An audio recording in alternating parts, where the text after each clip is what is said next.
Hello दोस्तों, नमस्कार। मैं अखिलेश कुमार आपके अपने YouTube channel Akhilesh GS research centre में मैं आपका स्वागत करता हूं।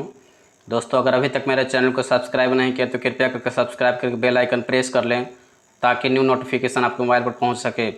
पिछला वीडियो आरएनए बताए थे, जबकि उस वीडियो का अगर आरएनए और डीएनए कंप्लीट हो चुका ऑलरेडी।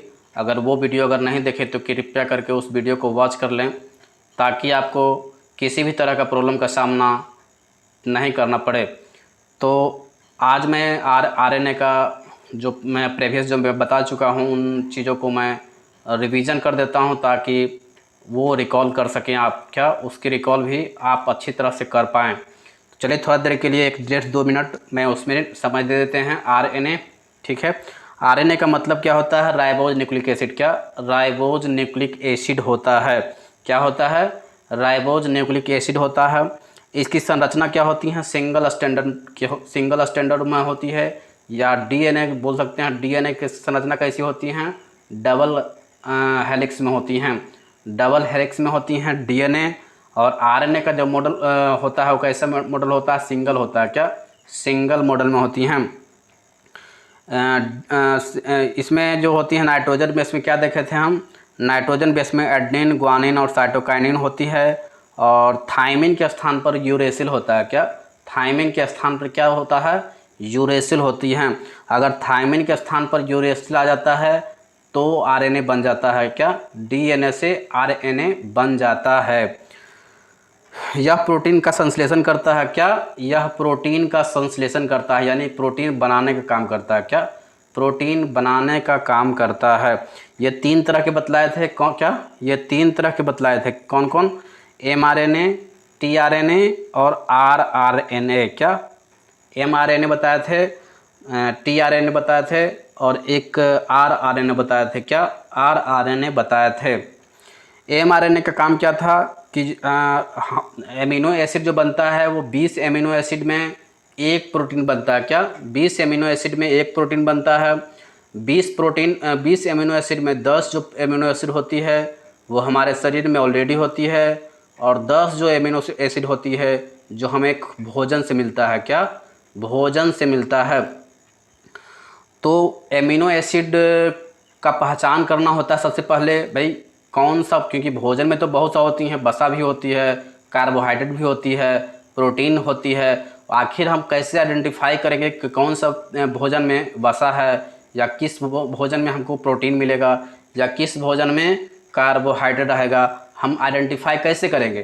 तो आरएनए के पार्ट होती हैं जिसे नाम होता है एमआरएनए। क्या एमआरएनए। वो एमआरएनए क्या करता है? आइडेंटिफाई कर लेता है कि कौन है प्रोटीन। क्या कौन है प्रोटीन, इसको या एमिनो एसिड, उसको आइडेंटिफाई करने का काम कौन करता है? तो एमआरएनए आइडेंटिफाई करने का काम करती है। जबकि टीआरएनए जो होती हैं, एमिनो एसिड जब वो आइडेंटिफाई कर लिया, एमिनो एसिड को जब आइडेंटिफाई कर लिया तो वो एक टीआरएनए जो होती है वो परिवहन कर लेता है। क्या परिवहन करना होता है, यानी कि जो एमिनो एसिड है आया है उसको आरएनए के पास ले जाना होता है, राइबोसोम के पास ले जाएगा, तभी तो वो प्रोटीन बनाएगा ना। एमिनो एसिड में, एमिनो एसिड से प्रोटीन कैसे बनेगा? राइबोसोम के पास जाएगा तब तो बन पाएगा ना। तो आरएनए के पास जाएगा। क्या आरएनए के पास जाएगा और वहाँ पर प्रोटीन बनाएगा, यानी कि आरएनए में प्रोटीन का संश्लेषण होता है। अब बात आती है कि डीएनए से आरएनए का बनने का जो प्रोसेस होती है वो क्या कहलाता है? क्या डीएनए से आरएनए के जो बनने का प्रोसेस है वो क्या कहलाता है? तो वो कहलाता है ट्रांसक्रिप्शन। क्या ट्रांसक्रिप्शन कहलाता है। जबकि आरएनए से डीएनए बनना रिवर्स ट्रांसक्रिप्शन कहलाता है। आरएनए से यदि प्रोटीन बनेगा तो वो ट्रांसलेशन होगा, और डीएनए से डीएनए बनेगा तो उसे रेप्लिकेशन बोला जाता है। क्या उसे रेप्लिकेशन बोला जाता है। ये मैं ऑलरेडी वीडियो में मैं बता दिया हूँ, तो उस वीडियो को अगर नहीं देखे हैं तो निश्चित तौर पर वो वीडियो आपको देखनी चाहिए, जिससे कि आगे कॉन्सेप्ट क्लियर हो सके। तो अभी मैं फ़िलहाल के लिए कोशिका विभाजन में स्टार्ट करता हूँ। ये बहुत ही कॉम्प्लिकेटेड टॉपिक होती है कोशिका विभाजन। इस चीज़ को समझना बहुत ही ज़्यादा ज़रूरी होता है। अगर आप बायोलॉजी पढ़ रहे हैं तो कोशिका विभाजन बहुत ही ज़्यादा रोल निभाता है। क्योंकि ये कोशिका के डिवीज़न का काम करता है। क्या? कोशिका को डिवीज़न का काम करती हैं। ये बहुत ही कॉम्प्लिकेटेड होती हैं, लेकिन इसको हम अच्छी तरह से समझते समझते इसको हम समझेंगे ताकि आसानी से ये आपके दिमाग में ठीक तरह से बैठ पाए। तो चलिए आज मैं कोशिका विभाजन को स्टार्ट कर देता हूँ। तो कोशिका विभाजन सबसे पहले होती क्या है, इस चीज़ को सब समझना पड़ेगा कि कोशिका विभाजन आखिर होता क्या है। तो कोशिका विभाजन होती है, इसको इंग्लिश में बोला जाता है सेल डिवीजन। क्या? इसको इंग्लिश में बोला जाता है सेल डिवीजन। एक कोशिका टूटकर, क्या? एक कोशिका टूटकर जब दो या दो से अधिक कोशिका में परिवर्तित हो जाए तो वो कोशिका विभाजन होता है। क्या? एक कोशिका टूटेगा और दो या दो से कोशिका बनेगा, तो जब दो या दो से अधिक कोशिका उसके स्थान पर आया तो उसे ही क्या बोला जाता है? तो उसे ही कोशिका विभाजन बोला जाता है। कोशिका विभाजन कुछ नहीं होता है, बस एक कोशिका टूट के और दो या दो से अधिक कोशिका में परिवर्तित हो जाता है। सपोज मानिए कि आपको एक्सीडेंट हो गया। क्या? आपको एक्सीडेंट हो गया, तो जहाँ पर आपको एक्सीडेंट किए हैं, जिस बोन आपको टूटा है या जहाँ पर आप घायल हुए हैं, वहाँ पर की कोशिका क्या होता है? मर जाता है। क्या? वहाँ पर की कोशिका मर जाता है। आखिर उस कोशिका को जीवित भी होना चाहिए ना, तो जीवित कैसे होगा? वहाँ पर कोशिका आएगा तब, नया जो कोशिका आएगा तब तो आप वहाँ का कोशिका काम करेगा ना। तो जीवित कोशिका, जो नया कोशिका जो बना, क्या? नया कोशिका बना, वो नया कोशिका क्या होता है? कोशिका विभाजन के फलस्वरूप ही तो नया कोशिका बना। कोशिका विभाजन के फलस्वरूप ही तो नया कोशिका बना। तो इसका मतलब है कि भैया एक कोशिका टूट के और दो या दो से अधिक कोशिका अगर बने उसके स्थान पर, तो वही होता है कोशिका विभाजन। क्या? वही होता है कोशिका विभाजन। कोशिका जो विभाजन होता है सबसे ज़्यादा कहाँ पर होता है? ये क्वेश्चन बार बार पूछा जाता है भैया कि कोशिका जो विभाजन होता है ना, वो सबसे ज़्यादा कहाँ पर होता है? तो कोशिका विभाजन सबसे ज़्यादा की बात करें तो लीवर में होता है। क्या? लीवर, जिसका हिंदी क्या होता है? यकृत। क्या? यकृत में होता है, यानी कि यकृत में सबसे ज़्यादा कोशिका विभाजन होती हैं। अगर कोई व्यक्ति अगर आपको छुरा से मार देता है लीवर में, तो लीवर डैमेज हो जाता है, लेकिन वो खुद कोशिका विभाजन कर कर के वो जल्दी से कोशिका विभाजन होती हैं और वह पुनः ठीक भी हो जाता है। क्या? पुनः अपने आप ठीक हो जाता है। इसलिए बोलते हैं कि लीवर में जो होती हैं कोशिका विभाजन सबसे ज़्यादा होता है। अब जिस कोशिका, एक बात और जान लीजिए कि जिस कोशिका का विभाजन होता है उसे मदर सेल बोला जाता है। क्या? जिस कोशिका का विभाजन होता है उसे मदर सेल बोला जाता है। यानी आपको फिगर में थोड़ा सा दिखाई पड़ रहा होगा कि मदर सेल एक है और वही टूट कर दो में परिवर्तित हो गया है। एक कोशिका ऊपर है जिसे डॉटर सेल बोला जाता है, और एक कोशिका नीचे है जो इसी कोशिका से बना है। क्या? इसी कोशिका से बना है। दो डॉटर सेल बना है, तो दो डॉटर सेल जो बना है एक कोशिका से ही बना है।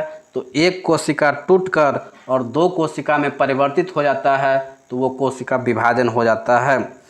जो कोशिका टूटा, क्या? जो कोशिका टूटा वो कोशिका क्या कहलाता है? मदर सेल होता है। क्या? मदर सेल होता है। और जो कोशिका, नया कोशिका जो बना, क्या? नया कोशिका जो बना उसे डॉटर सेल बोला जाता है। क्या? डॉटर सेल बोला जाता है। अब जंतु में कोशिका विभाजन कौन करता है? तो जंतु में, जैसे जीव जंतु हुआ, जैसे जानवर हुआ, जैसे हम लोग हो गए, यूकैरियोटिक हो गया, इसमें जो सेंट्रोसोम जो होती हैं वो जंतु में कोशिका विभाजन करता है। क्या?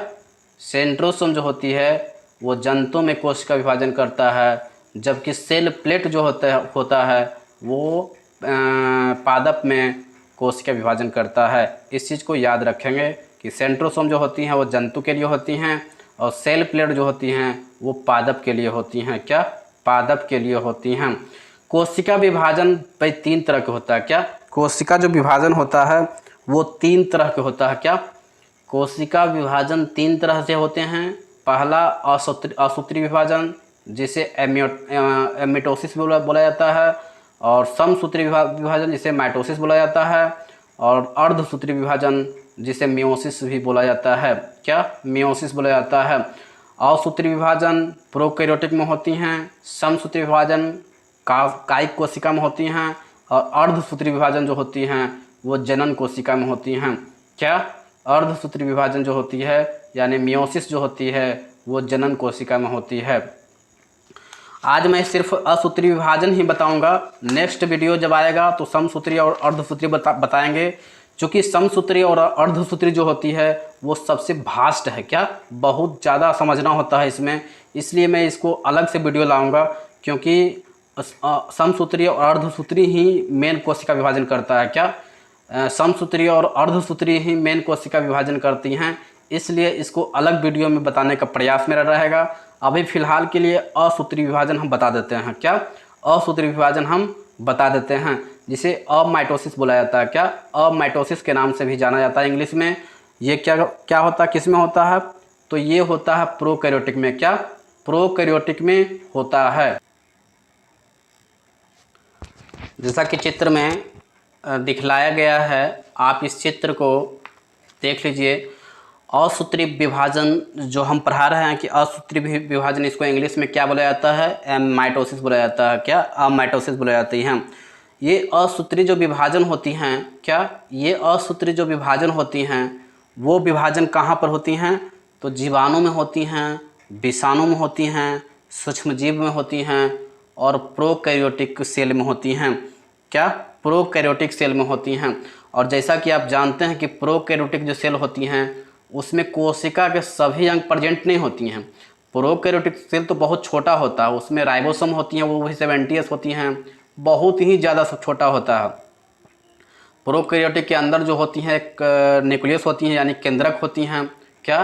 केंद्रक होती हैं। और एक राइबोसोम होती हैं, उसमें भी 70s राइबोसोम होती हैं।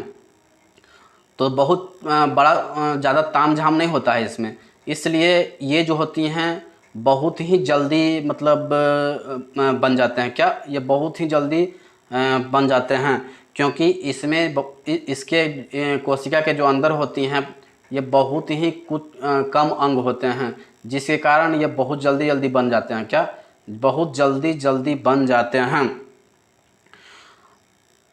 तो जैसा कि फिगर में दिखलाया गया है, एक फिगर में जो है वो कोशिका है जो प्रोकैरियोटिक है और उसके अंदर जो है न्यूक्लियस है। क्या? न्यूक्लियस है। जब उसको इसमें क्या होती है, मदर सेल का आकार बड़ा होने लगता है। क्या? असूत्री विभाजन में क्या होता है, कंडीशन होता है कि असूत्री विभाजन में कंडीशन जो होता है कि इसका विभाजन जो होता है वो मदर सेल का आकार बड़ा होने लगता है। क्या? मदर सेल का आकार बड़ा होने लगता है।